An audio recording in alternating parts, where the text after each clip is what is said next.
প্ৰথম মই জুবিন দাক লগ পাইছিলোঁ আমাৰ যোৰহাট মিউজিক ফেষ্টিভেলতে আৰু সেই সময়ত মই তেখেতৰ এখন চিত্ৰ অংকন কৰি তেখেতৰ হাতত মই দিছিলোঁ আৰু তেখেতে খুব ভাল পাইছিলে চিত্ৰখন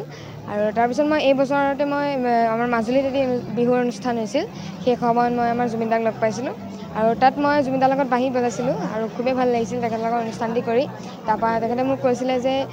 10 বছৰ পিছত মই তোক লৈ যাম বাঁহী বজাবলৈ আৰু আচলতে সেই সময়ত বাস্তৱিকতা কৰিব নোৱাৰিলোঁ যদিও তথাপি মই চেষ্টা চলাই গৈছোঁ আৰু আচলতে খুবেই ভাল লাগিছিল জুবিন দাৰ লগত লগ পাই আৰু আজি যি এই যোৰহাট ষ্টেডিয়ামত মোক যি সুবিধাখন দিছে জুবিন দালৈ শ্ৰদ্ধাঞ্জলি জ্ঞাপন কৰা তাৰ বাবে মই উদ্যোক্তা কমিটি সকলোকে ধন্যবাদ জ্ঞাপন কৰিছোঁ আৰু এই ছবিখনৰ জৰিয়তে মই আমাৰ সমগ্ৰ অসমবাসীৰ মৰমৰ হাৰ্টথ্ৰব জুবিন দাক শ্ৰদ্ধা জ্ঞাপন কৰিছোঁ।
প্ৰথম মই জুবিন দাক লগ পাইছিলোঁ আমাৰ যোৰহাট মিউজিক ফেষ্টিভেলতে